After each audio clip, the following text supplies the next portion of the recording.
What's good with the YouTube? A convict perspective. It's your boy, Big Flacco. Smashing, dashing, sliding on through, as always, with a little bit of energy, man.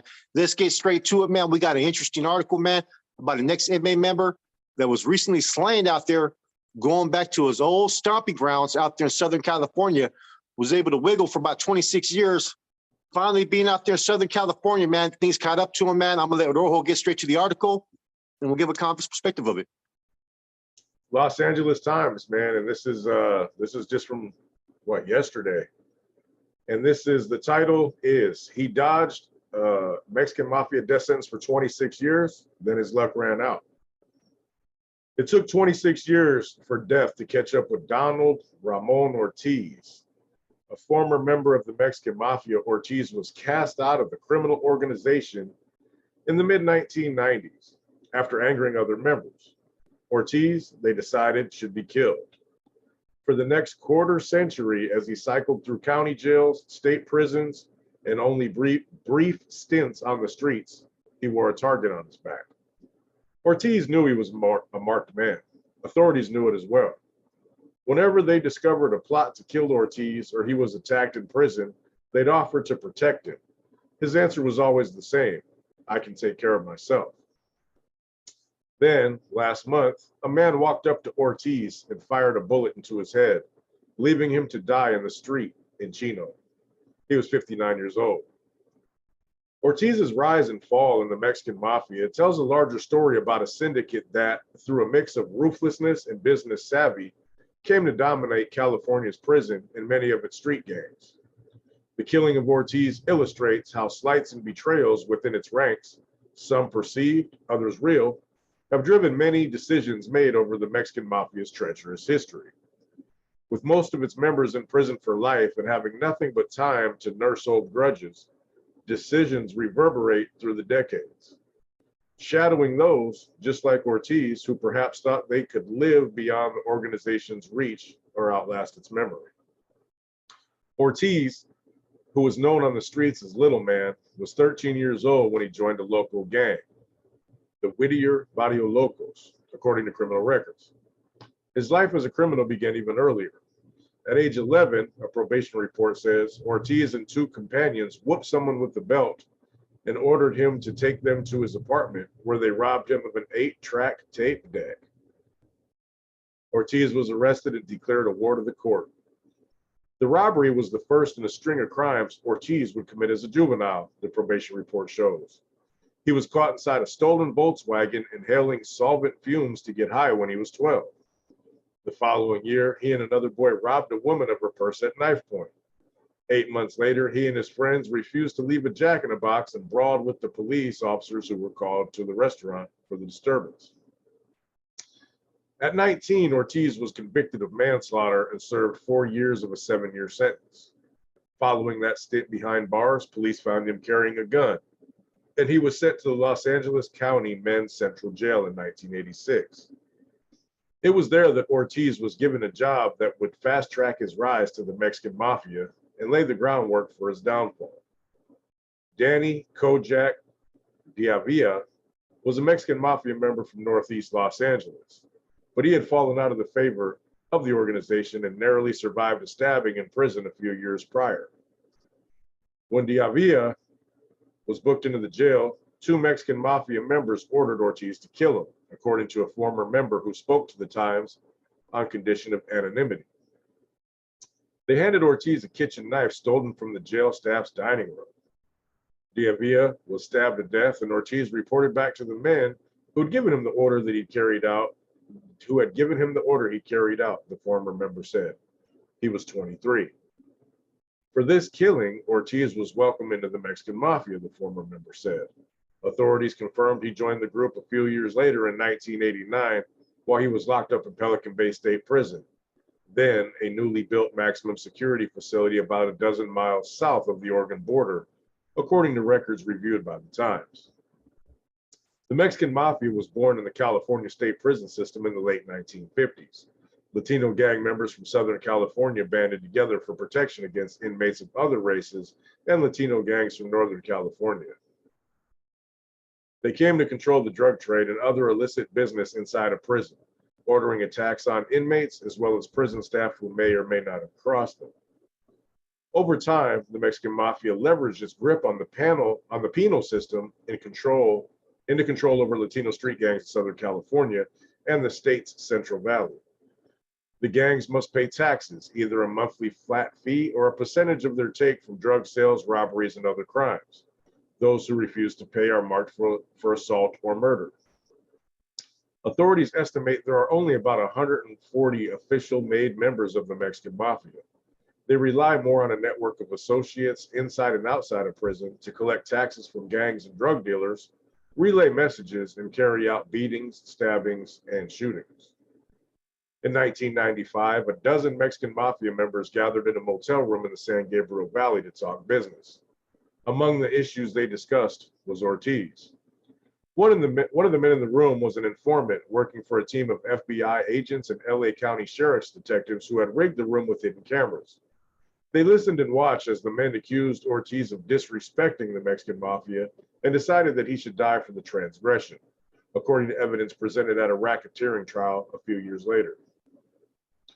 Word had spread that Ortiz had lied about the slaying that earned him a place in the organization, the former member said. Instead of killing Diavilla himself, Ortiz had passed the knife to another inmate who went by the same nickname, Tommy Little Man Moreno, from the Echo Park gang. After Moreno stabbed Diavilla to death, Ortiz took the credit, the former member said. Ortiz's deceit became known when Moreno was charged with murdering Diavilla alongside Ortiz, the former member said. Court records show Moreno pleaded guilty to voluntary manslaughter and was sentenced to 11 years in prison. Ortiz, meanwhile, pleaded guilty to being only an accessory and was sentenced to 2 years, the records show. He got made under false pretenses, the former member said. Ortiz had also angered Daniel Cuate Grajeda, the Mexican Mafia member who had vouched for him and sponsored his induction, the former member said. Grajeda had ordered an attack on Ortiz, believing his one-time protege had stolen a car and some drugs from him. According to the former member and another defector who spoke with Leo Duarte, a retired official from the California Department of Corrections and Rehabilitation, who investigated the Mexican Mafia for decades. Richard Valdemar, a retired LA County Sheriff Sergeant who investigated the plot to kill Ortiz, said the Mexican Mafia's horizontal structure, in theory, every member is of equal stature, lends itself to the type of politicking that led to Ortiz's ouster. Since there's no hierarchy, there's no president or leader, if you don't like somebody, you can start bad-mouthing them, and if you get a consensus, you can take that person out, he said. Killing Ortiz would be difficult. He was locked up in the LA County jail, and authorities had moved him to the protective custody wing after monitoring Mexican Mafia meetings at which members discussed Ortiz's mistakes. One of the men in the motel room, David Smilón Gallardo, proposed a plan, records from his trial show. A Mexican Mafia associate facing criminal charges in LA County would subpoena Ortiz as a witness. When Ortiz was brought to the courthouse and placed in a holding cell with other gang members, the Mexican Mafia camarada would kill him. The architects of the plot to kill Ortiz were arrested before it could be carried out. Convicted in federal court of murder, racketeering, and other crimes, most were sentenced to life in prison. 2 years after the motel meeting, while Ortiz was back in custody for violating his parole, he was beaten and stabbed in the exercise yard at state prison in Chino. Authorities suspected a Mexican Mafia member had ordered the attack, according to CDC records. Ortiz brushed off appeals from authorities to renounce his underworld ties and accept their offers of protection, Valdemar recalled. He would say, if they want to come after me, they can. He had a lot of confidence in his ability to defend himself. His refusal to cooperate with law enforcement, to turn on an organization that had turned on him, earned a measure of begrudging respect from the sergeant. I actually liked him, Valdemar said, because he had a lot of balls. Ortiz was back on the streets in 2001 when he made an impulsive decision that would return him to prison for another 13 years. A Los Angeles County detective targeting an area in Whittier that had suffered a rash of car thefts parked a green 1998 Honda Accord in the alley. She left the doors unlocked and the keys in the ignition and walked away. Ortiz got in the car and drove off. Bait car. Video cameras hidden in the car captured Ortiz saying, "I'm stealing this motherfucking car," according to testimony at his trial. Detectives arrested Ortiz a short time later with the keys in his hand. Duarte, who spoke with Ortiz after he was attacked in prison, said although he had been expelled from the organization, Ortiz still considered himself a Mexican Mafia member with all the authority that comes with it. Stealing a car was a stunningly low-level crime for him to commit. The following year, a jury found Ortiz guilty. Deputy District Attorney Shelley Barron urged the judge to send Ortiz to prison for as long as the law allowed. In a sentencing memo, she alleged that Ortiz was the prime suspect in 3 murders in the 80s and 90s that remain unsolved because witnesses would not cooperate. One of the victims, Torrealba wrote, was a man who had previously fathered a child with Ortiz's girlfriend. Another was a Mexican Mafia figure killed in Whittier. The third victim's body had been found in Trumbull Canyon. Ortiz's attorney, Andrew Stein, called the prosecutor memo only character assassination. I say to the people, put up or shut up, and I say with that with great anger, Stein said in the court, according to a transcript and hearing. Ortiz is so stupid, he steals a car in broad daylight on videotape, but he is so smart he committed all these murders over the years that they can't charge. Ortiz was sentenced to 13 years in state prison, plus another 6 years for possessing weapons in jail while awaiting trial, according to court records and a spokesman from the State Department of Corrections. While Ortiz sat in prison, federal agents and police officers from Whittier were tapping the phone of Jose Cartoon Loza, a recently paroled Mexican Mafia member who was operating in and around Whittier in territory that Ortiz had once controlled. Peter Chavo Orozco, a member of a local gang, asked Loza if he knew someone called Jimbo and speculated he might be collecting taxes on behalf of Ortiz, according to an affidavit written by Homeland Security investigation agents supervising the wiretap. Loza said he had never heard of him. If Jimbo was in fact collecting money for Ortiz, Orozco said he would beat the F out of him and shoot that mother effer on sight, according to the agent's affidavit. Because Ortiz had fallen out of graces with the Mexican Mafia, the agent wrote, anyone claiming to collect on his behalf would likely be assaulted.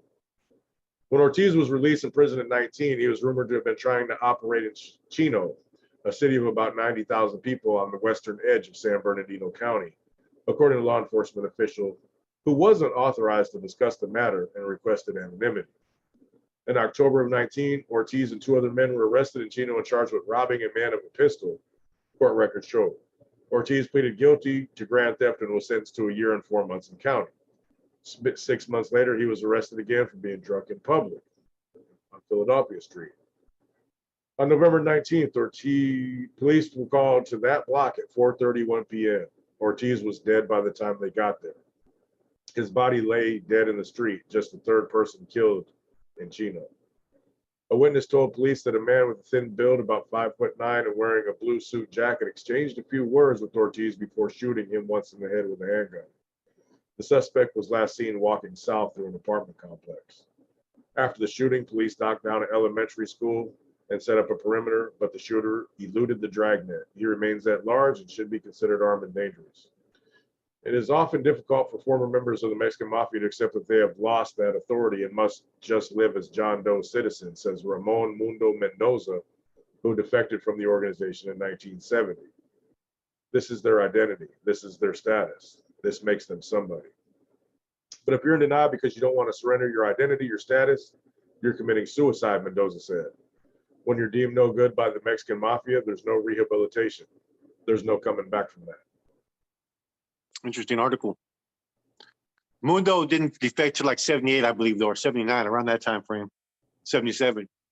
That's just deep, man. It just goes to show the first thing that catches out to my eyes, right, is the blue suit.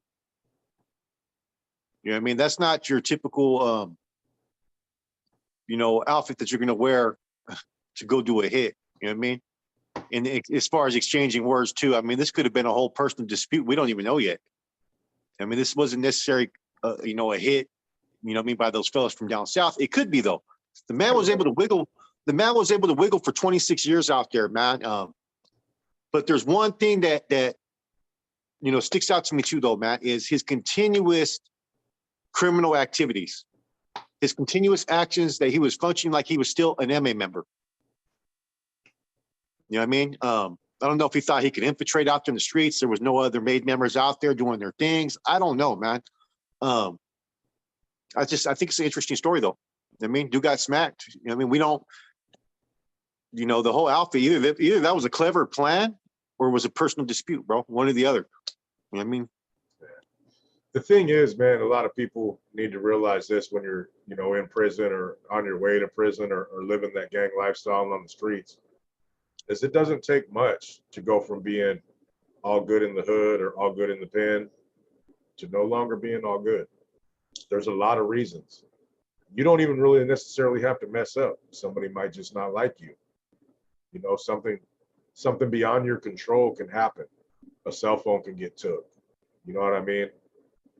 There's a lot of situations, man, where you think you're doing all you can and being this badass gang member. There's a lot of people who've made it to the top that have been really, really gangsters, and they've come up short. So And the way they operate, though, is kind of different than like the chain of command structure that the NF has. The Mexican Mafia doesn't have that technically. Once you become a main member of that group, you basically have the same rank and status as everybody else. You know what I mean? You get a piece of your territory, your cut of your pie. So I don't know if that was his whole, persona was, you know what, man, I should never been put on disregard or deemed no good or expelled or this and that. I mean, and was still trying to push that agenda because, a lot of those hits that we've heard over time, right, especially in the 90s and stuff like that, were similar individuals who were out there on the streets. And even though they've been put in the hat by their group, they still continue to think that they could still do the things that they were doing. It's kind of a complex issue. I guess because the lifestyle we came from, there was always a chain of command. So we expect that there has to be, that order or that directive has to come from a select few people. And it just has a rain down effect where it affects everybody. Not some where you have people who are independently all supposed to be of equal stature. And it's just some people fall out of graces. You know what I mean? So I'm starting to learn more and more about it from doing this channel and from, doing a little bit of segments on their past history. It's just, if you're going to leave any of these groups, right, you're going to leave that lifestyle. You got to go out there and change your life completely. You know what I mean? The biggest thing that's going to put a target on your back is if you're back out there infringing upon their territory and collecting money on behalf of these organizations.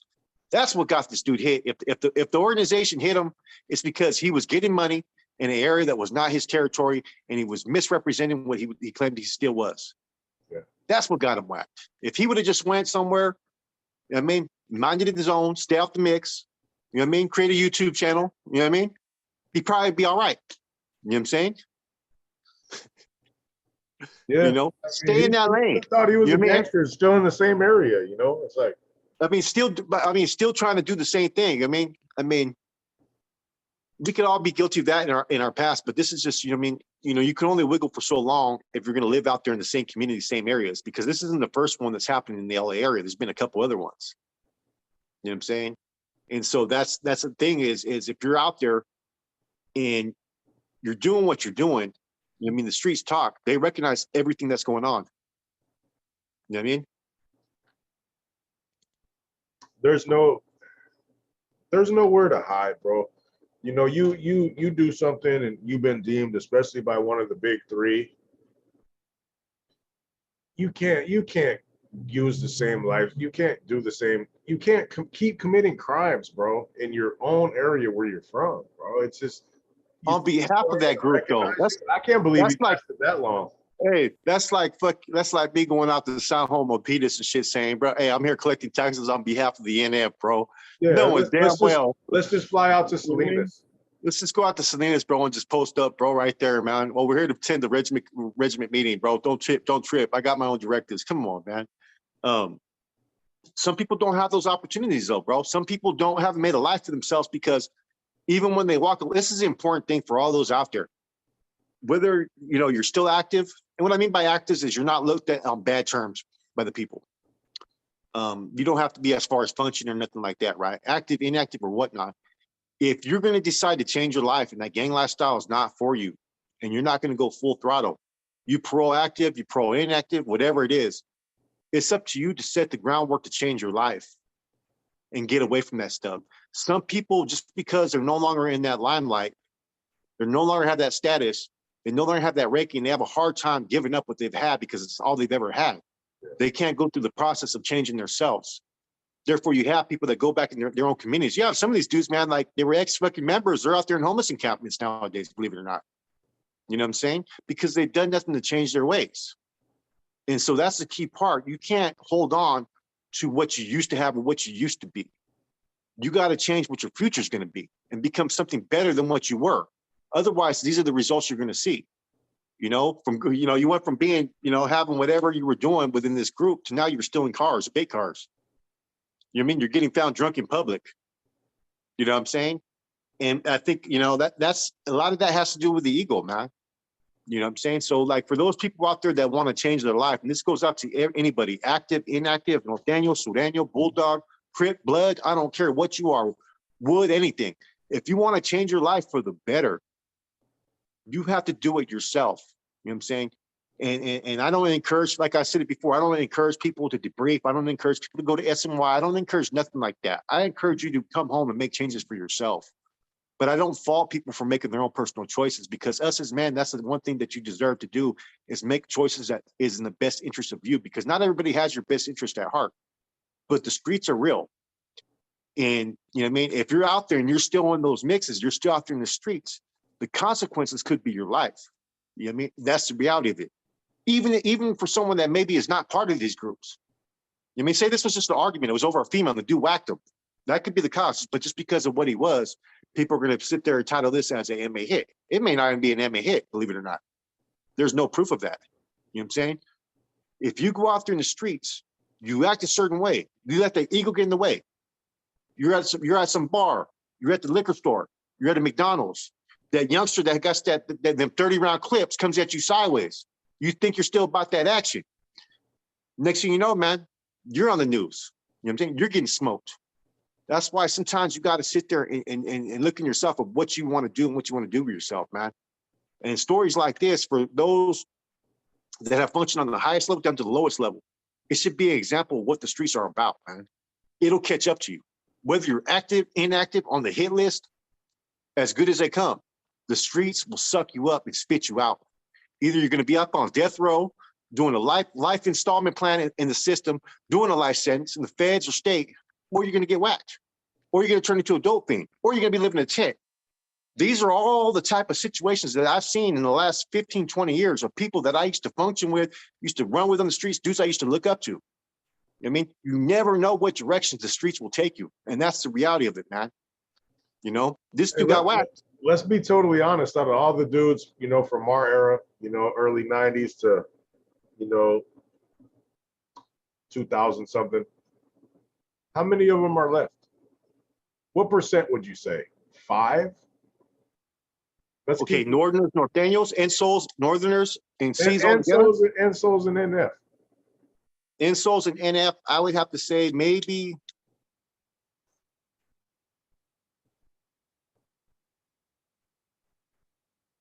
Okay, look at it from this standpoint, bro. I mean, you look at the Operation Black Widow.